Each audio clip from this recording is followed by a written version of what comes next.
Olá, boa tarde, professora Lídia, a senhora me escuta bem? Boa tarde, estou escutando bem. Certo. Então vamos dar início à atividade. Olá, muito boa tarde a todos e a todas. Sejam todas e todos muito bem-vindos ao 18º Congresso Brasileiro de Direito Internacional, CBDI, promovido pela Academia Brasileira de Direito Internacional. Meu nome é Aline Leves, eu sou doutoranda em Direito pelo Programa de Pós-Graduação Stricto Sensu em Direitos Humanos, da Universidade Regional do Noroeste do Estado do Rio Grande do Sul, e é uma grande honra e satisfação estar presidindo esta conferência especial. Espero que todos tenham uma excelente atividade. Inicialmente, eu quero dar as boas-vindas à professora doutora Lídia Ribas, que irá proferir a conferência desta sala 4 até às 18 horas. A conferência é intitulada Tributação como Instrumento de Defesa Ambiental na América do Sul. Informo que a senhora terá em torno de uns 20 minutos para proferir a sua fala, para que, ao final, nós possamos ter aí uns 10 minutos destinados ao debate e às perguntas dos ouvintes. De imediato, eu passo a leitura do seu currículo e concedo a palavra. A professora Lídia Maria Ribas é doutora e mestre em Direito do Estado pela Pontifícia Universidade Católica de São Paulo, a PUC São Paulo, realizou pós-doutorado na Faculdade de Direito da Universidade de Coimbra, em Direito Público, na Faculdade da Universidade Nova de Lisboa, em Ciências Jurídicas e Sociais, e na Universidade do Museu Social da Argentina, Instituto Educacional Almirante Tamandaré. É advogada, economista e professora pesquisadora permanente na graduação e no programa de mestrado em Direitos Humanos da Faculdade de Direito da Universidade Federal do Mato Grosso do Sul, a UFMS. Com a palavra, a professora Lídia. Boa tarde a todos. Muito obrigada. Eu inicialmente cumprimento a professora Aline, que estará presidindo os nossos trabalhos, né, com muita alegria estarmos aqui para podermos também dividir com os congressistas. Boa tarde aos congressistas que participam dessa sala, e eu quero, então, agradecer inicialmente à BDI, em nome do Dr. Wagner Menezes e toda a sua equipe, pelo gentil convite que me fizeram, e nesta oportunidade eu passo, então, a falar sobre tributação como instrumento de defesa ambiental na América do Sul. É nesse sentido e com essa ênfase que eu quero trabalhar o tema que me foi colocado, né? E, portanto, eu faço uma breve apresentação sobre o mesmo, né? Pretendo que, com alguns dados, possamos colocar um parâmetro para poder fazer exatamente a comparação, digamos assim, inicial sobre a questão da gestão dos tributos e os fins ambientais, contribuindo, de certa maneira, né, com uma construção de um círculo virtuoso que se pode estabelecer entre a tributação e o meio ambiente. Aqui, especificamente, escolhemos como recorte a América do Sul. O atual padrão de produção, como sabemos, tem uma questão tendente à produção insustentável, considerando naturalmente o consumo crescente poderia vir a se tornar uma ameaça ao meio ambiente por todos os aspectos negativos, digamos assim, que a própria produção estabelece a partida. Mas também sabemos que essa disparidade e o consumo evidenciado em todos os continentes, e não é diferente também na América Latina, ele tem se adaptado e vai procurando se adaptar a um consumo mais sustentável, tanto no aspecto social quanto no aspecto ambiental. Então, a gente vê, a partir dessa nova realidade, uma dimensão possível de melhoria de convívio entre a produção e aquela que é a condição da utilização dos instrumentos tributários a serviço, digamos assim, da preservação e defesa do meio ambiente. Então, a gente, se por um lado, nesse contexto, vimos que e aí trazemos alguns parâmetros para que nos auxiliem a mostrar essa ênfase e a necessidade de trabalhar esse círculo que é uma série de outras até situações que têm provocado, de certa maneira, uma proporção, né, de grande e larga escala para a atmosfera, e até chegando a elevar a temperatura e trazendo consequências outras bem negativas. Mas, ao mesmo tempo, há uma tradição de exploração de recursos naturais na América Latina, do modo geral, embora esta nossa região seja favorecida por uma quantidade elevada de riquezas naturais, em comparação até com outros continentes, né? Podemos assim dizer, então, que a produção e consumo não sustentáveis trabalham contrariamente à possibilidade de que se possa, né, respeitar o acesso aos recursos naturais com vantagens até competitivas, numa alta taxa, né, digamos assim, para evitar essas contaminações em centros urbanos e também de natureza industrial. Um outro problema que tem sido recentemente muito trazido para a discussão é a questão do problema das queimadas. Na verdade, há histórico de queimadas, boa parte delas são de natureza sazonal, e isso em si só não é um grande problema, às vezes exageradamente trazido, ele por si não é suficiente a colocar a questão sobre um grau de gravidade elevado a ponto de prejuízo, digamos assim, no que diz respeito a esse desenvolvimento sustentável. Muito bem, dados eu coloquei nesse gráfico aqui, dados inclusive que vêm até 2019. São dados que demonstram que houve, sim, uma certa curva e que se aumentou, mas não podemos deixar de considerar também questões até de temperatura e outros mais. Bom, em comparação e de outra forma também temos que observar que os limites ecológicos do planeta trazem uma problemática a ser, digamos assim, solucionada por conta de uma ação conjunta e comum que englobe países numa situação semelhante. Então, nesse sentido, é que a gente está exatamente justificando uma condição de políticas ambientais voltadas, inclusive, para a América do Sul.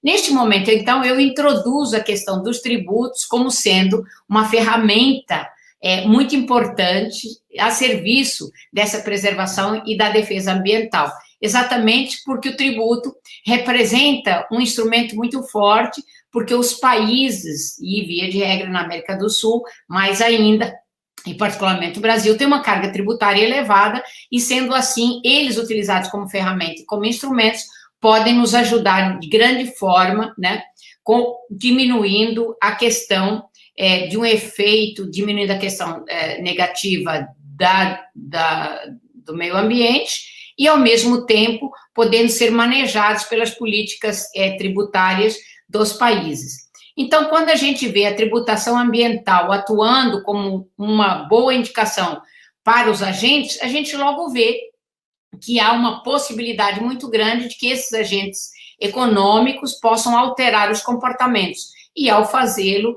eles estarão exatamente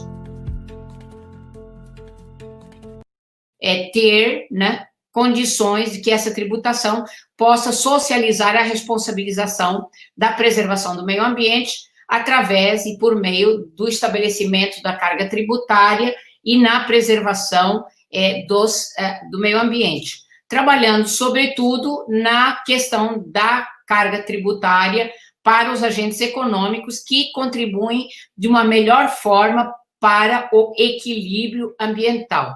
Digamos assim, conforme alguns autores, né, a possibilidade, por exemplo, de estímulos, de incentivos e de outra natureza fazem com que as relações tributárias façam a possibilidade de estimular comportamentos para que assim possa ser feita uma tributação ambiental com diversos instrumentos de natureza econômica também, produzindo efeitos naturalmente, como estes que acabamos de mencionar. Seja benefícios, isenções, obrigações tributárias diferenciadas, a todos aqueles que estabelecem condutas que restauram ou redistribuem melhor os custos ambientais.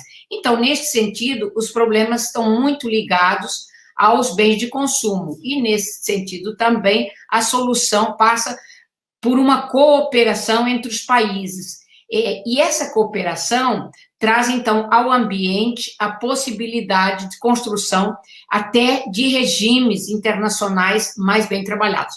Vamos agora trazer alguns exemplos para a gente começar a dimensionar essa possibilidade e esses espaços na América do Sul, como a gente colocou inicialmente. Então, vejam, tínhamos uma entidade, e eu estou dizendo tínhamos, para mostrar um histórico que veio sendo trabalhado e que, por exemplo, embora já não estejamos mais participando da Unasul nesses mesmos moldes, fato é que havia, e aqui está destacado pelo fato de que ela poderia permitir uma integração ambiental com uma personalidade jurídica de caráter internacional e que, principalmente, trabalhasse as questões da biodiversidade na sua preservação, a disponibilidade de alimentos, energia limpa, entre outros. Então, o que a gente vê aqui é esse espaço trabalhado. Então, a própria Unasul, que foi formada inicialmente por 12 países, né, da qual o Brasil fazia parte, né, ela foi criada em 2004, numa cúpula, e nós vemos que tinha como objetivos, inclusive, construir, de uma maneira participativa e consensuada, né, um espaço de integração. E este espaço de integração permitiria, então, que nós pudéssemos priorizar diálogos de políticas sociais, ambientais, educação, energia, infraestrutura. Ou seja, isso poderia trazer, nesses objetivos, uma grande possibilidade, uma contribuição, né, para o manejamento da questão que diz respeito aos interesses regionais e, do modo geral, da própria América do Sul. Então, o que a gente vê aqui é que há uma fala, inclusive, nesse sentido, e esta seria a possibilidade a qual nos referimos. Vamos agora trazer aqui uma comparação para dizer que em 2018 o Brasil e a Argentina, entre outros, decidiram de forma conjunta suspender a participação pela crise que o organismo já vinha sofrendo durante esse tempo. Nesse sentido, e até também por uma outra questão, não só por conta dessa saída, mas principalmente com outros objetivos, então se reuniram esses países para constituir o fórum, chamado Fórum para o Progresso da América Latina, o PROSUL. Então, este PROSUL, aí já de uma outra forma, com uma estrutura mais leve, que não levasse a própria dificuldade que houve no órgão anterior, né? Então, pudessem vir a constituir-se de forma a criar um funcionamento mais ágil, especialmente nas tomadas de decisões. E havia agora, com uma visão muito interessante, a possibilidade de um estabelecimento de essencialidade em cima dos seus membros que enfatizassem a democracia e os direitos humanos, ao mesmo tempo que se liberavam de estabelecer nos seus membros as questões ideológicas, com foco nesse diálogo, então, e até visando também o comércio regional. O que se soma a tudo isso é o fato de que esta nova visão traz uma possibilidade muito boa para que acontecesse esse espaço. O Mercosul, ele foi criado, como sabemos, para um mercado econômico regional, com espaço de liderança política no cenário internacional. Então, ele, ficando fora de determinados encontros de outros países, trouxe, então, uma certa dificuldade também para ser trabalhado com essa ênfase. Então, voltamos a colocar aqui a questão do PROSUL, que não mais contempla esses dispositivos que regulam políticas tributárias ambientais, mas que existe um âmbito nacional de cada um desses países, leis específicas dos seus membros que são válidas para a esfera interna. E isso faz com que haja, então, uma tendência que cada um desses países proteja o seu meio ambiente, seja preservando ou protegendo, enfim, com essas mesmas questões ligadas à proteção do meio ambiente. Este princípio que a gente destaca aqui, até para irmos dando um encaminhamento para a finalização da nossa fala e preservarmos, conforme a orientação, um tempinho para eventual perguntas que venham a ser formuladas, eventuais perguntas.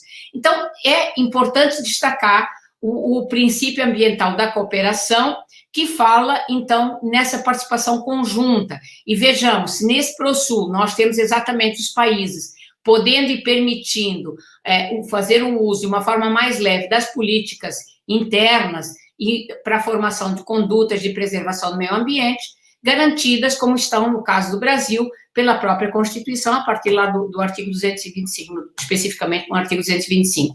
Então, esse espírito cooperativo é um dever que há em relação ao meio ambiente, e por isso possíveis normas, como a gente destacou algumas delas, como incentivos fiscais ou outros benefícios, fazem parte das políticas públicas para atender tal preceito. Então, as normas acabam concedendo esses incentivos, têm na essência, digamos assim, uma qualidade principal, que é a possibilidade de reduzir de modo eficiente os comportamentos contrários à defesa e preservação do meio ambiente. Então, aqui nós vemos, então, como que exatamente este novo organismo pode estar sintonizado a partir dos seus próprios preceitos e de uma colaboração internacional na América Latina, trazendo as experiências anteriores e, ao mesmo tempo, colocando-as a serviço da preservação e defesa do meio ambiente. Então, a tributação é um instrumento muito forte, especialmente quando consideramos que a carga tributária é elevada, então pode e deve ser manejado este conjunto de estímulos para que a gente possa, então, fazer cada vez mais uma ambientação para a defesa do meio ambiente e preservação no âmbito da América Latina. Muito obrigada, eu agradeço a todos os congressistas e devolvo a palavra à nossa presidente de mesa, professora Aline. Muito obrigada pela sua importantíssima fala, professora Lídia. Essa é uma temática, de fato, muito instigante, principalmente em um país como o nosso, né, tão rico em biodiversidade, o que faz com que temas relacionados à preservação do meio ambiente tenham que ser abordados justamente em defesa até mesmo dos direitos humanos para a nossa atual e para as futuras gerações, não é? Então, frente a isso, eu tenho inicialmente 2 questionamentos. Vamos dar um tempo para ver se o pessoal também se manifesta no chat, depois eu faço a leitura dos eventuais questionamentos. Então, dentre os instrumentos econômicos que são usados pelo Estado para a preservação do meio ambiente, a gente sabe que está o tributo, né, que se constitui justamente na fonte de receita pública que é empregada na atividade financeira e que pode ser utilizado tanto em seu aspecto fiscal quanto em seu aspecto extrafiscal. Gostaria de ouvi-la acerca dessa interdependência que existe entre a sustentabilidade ambiental e a tributação com escopo, sobretudo, na extrafiscalidade. A senhora acredita, então, que, de fato, esse seria um instrumento possibilitador da efetividade e do dever constitucional de proteção do meio ambiente no Brasil? Ou seja, a chamada tributação extrafiscal seria um dos melhores mecanismos para a concretização da sustentabilidade ambiental? Meu segundo questionamento, ele, por outro lado, abarca a temática da reforma tributária ambiental, que é ainda um desafio na nossa sociedade. Estudos indicam que essa reforma ela poderá aumentar o emprego, reduzir o consumo de recursos naturais e terá somente pequenos efeitos negativos no PIB. Mas, nos países da América do Sul, diversas políticas públicas mais recentes, elas focaram na garantia do crescimento econômico, dos empregos, sem considerar, muitas vezes, os custos que isso acarreta para o meio ambiente. Então, nesse sentido, a senhora acredita que há uma insustentabilidade do atual modelo adotado pelos países, em especial no Brasil? Isso porque os graves problemas ambientais gerados, eles já começaram, né, a ser percebidos pela própria sociedade. Como se discute isso no âmbito internacional dos interesses da América do Sul? Bom, eu vou iniciar com a segunda pergunta, que está mais próxima, e depois eu passo a primeira. Eu gostaria de destacar, até pela fala da professora Aline, né, a importância que tem a relação jurídico-tributária. Então, quando consideramos que há uma possibilidade de que, com planejamento adequado, o Brasil, assim como outros países da América Latina, poderão fazer uso da tributação, nós estamos, então, antecipando aquela que é uma situação muito grave na preservação e defesa do meio ambiente, que é quando já aconteceram todos os problemas, e aí é muito difícil de tomar, seja as políticas na sua elaboração, seja na própria execução, para atender os objetivos específicos dessa preservação e defesa do meio ambiente.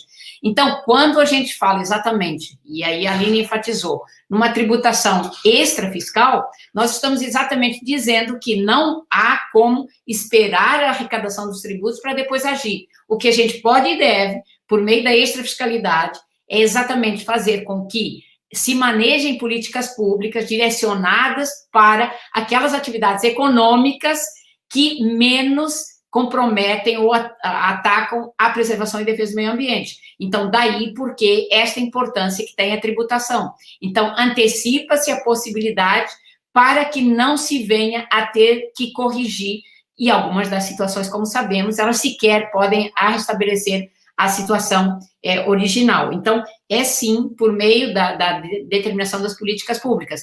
E nós estamos vendo que a professora Aline levantou uma questão de modelo, mas basicamente o que a gente precisa ter em mente é que os atores que cada vez mais se envolvem nessas questões são extremamente importantes. Então, nós estamos vendo a sociedade demandando do poder público posições mais firmes na defesa e preservação. Veja o exemplo que nós citamos das queimadas, e o destacamos exatamente. A partir do momento que começa-se a perceber um grau e uma crescente elevação das queimadas, começa a haver uma preocupação por parte da sociedade.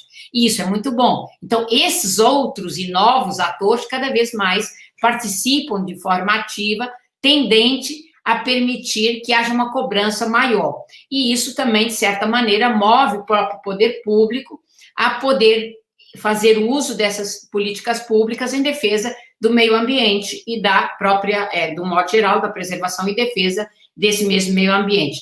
Com relação à sustentabilidade, o que nos resta realmente entender e estar acompanhando e defendendo é a ideia de que não há dúvida que outros países, principalmente em continentes mais antigos, eles já fizeram todo um trabalho há muito tempo atrás que conduziu a situações muito graves atualmente. Então, é claro que não esperamos que isso aconteça no Brasil, para que depois a gente possa cobrar de outros países o que eles mesmos não fizeram. Então, nesse sentido, entendemos que estas políticas públicas, principalmente a extrafiscalidade, ou seja, o uso dos tributos em defesa de políticas ambientais de preservação e defesa, são muito importantes e devem ser manejadas pelo poder público, pelo Estado, pelos países. E como a gente sabe, grande parte dos grandes problemas ocorridos no meio ambiente, eles passam fronteiras. Então, não podemos imaginar que o Brasil adote determinadas políticas e que isso possa ser suficiente para defender e preservar o meio ambiente, por exemplo, na América Latina, como estávamos nos referindo. Ao contrário, ele supera as fronteiras, os problemas, básicos e principalmente quando ocorre, eles ultrapassam as fronteiras geográficas dos países. Daí porque a importância de órgãos como esse, agora recém-criados, baseados nas experiências anteriores, possam e devam cada vez mais se unir, fazendo uso, então, de políticas comuns em defesa do meio ambiente e da preservação. Entendo eu, finalizando a minha fala, que o Brasil tem tido um avanço, e a prova disso é que a gente tem percebido, já com antecipação, até por conta, por exemplo, da mensagem enviada este ano para o Congresso por parte do próprio governo atual, ela já indica a preservação e defesa, seja da Amazônia, num grau mais elevado, mas até no nosso estado, por exemplo, eu sou de Mato Grosso do Sul, o próprio Pantanal e outros mais. Então, é muito importante, decisivo, que a gente faça uso não apenas de políticas direcionadas à preservação e defesa do meio ambiente, mas que antecipe outras políticas pelo próprio uso da extrafiscalidade, ou seja, dos tributos a serviço também da preservação e da defesa ambiental. Obrigada. Obrigada, professora Lídia. Acho que não temos nenhum comentário, nenhum questionamento no chat. Então, como a senhora dizia, a senhora é do Mato Grosso, né? Eu sou da região...